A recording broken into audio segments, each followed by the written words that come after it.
Hi there, I'm Jack Canfield. I know a lot of people wait until the start of the year to think about their goals, but I want to talk to you today about why you shouldn't be so quick to make New Year's resolutions, because there's a better way to reach your goals.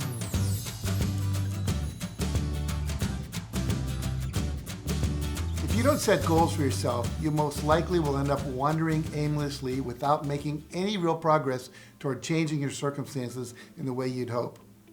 January 1st is the time most people set goals full of enthusiasm and optimism, but as you've probably witnessed time and time again, most people lose that momentum and motivation and ultimately abandon their New Year's resolutions as fast as they've made them. And that's because New Year's resolutions don't necessarily allow you to properly set your goals, make you map out a step-by-step plan for achieving them, or give you a system for keeping track of your progress. You see, the problem with most New Year's resolutions is they're just a want, a wish, or a vague idea. There's no hard deadline or specificity to the goal. It's something that you're vaguely putting out into the universe. But the universe rewards those who are specific. The fact is that vague goals produce vague results. You know, I read a statistic recently that only 3% of the population actually writes down specific, measurable goals. And correlate that with this. 3% of the world's population owns 90% of the world's resources. So it's safe to say that goal setters who are specific about what they want and what they're willing to do to create it are the high achievers.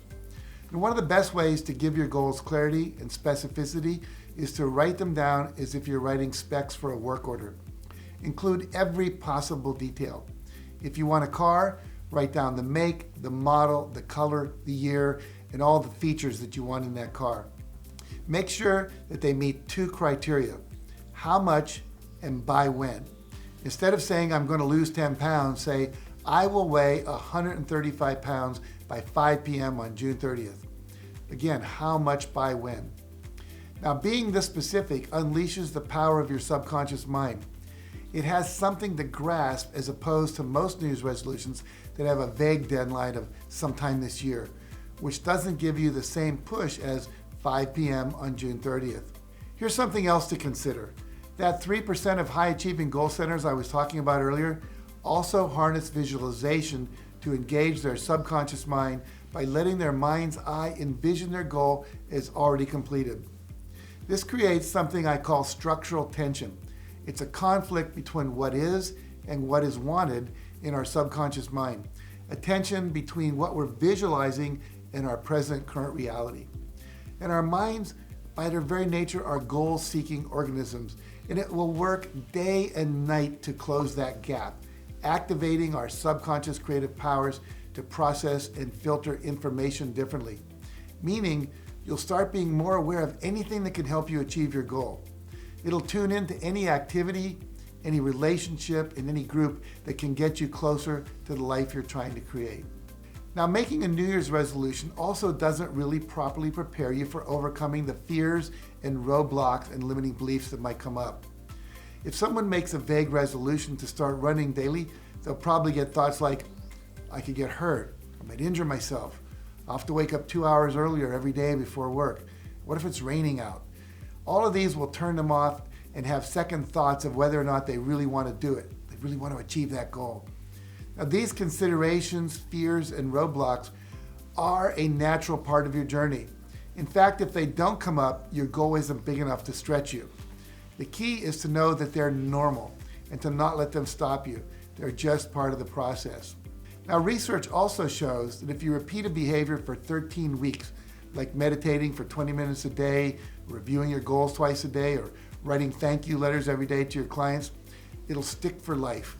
So working diligently on building or changing one new habit every quarter won't overwhelm you like an unrealistic list of New Year's resolutions or underestimate what you can actually do. So just pick one new habit a quarter rather than making a long list of all the things you're going to try to do. I promise you this is a much better strategy for success. With all that said, I want you to do a little bit of homework after watching this video. Don't wait to make a list of goals you want to accomplish. I want you to start with just one big, realistic, and specific goal. Write it down and review it constantly. Read it at least twice a day, every day. And then I want you to make sure you do something every day that moves you closer to achieving that goal. And tell me what your goal is by leaving a comment below, and I'll follow up with you to make sure you're working towards it. Thank you for watching, and remember, nothing will change for the better until you do. Now, if you found this video helpful, make sure you like it, share it with a friend who may need it, and subscribe to my channel for more videos like this one.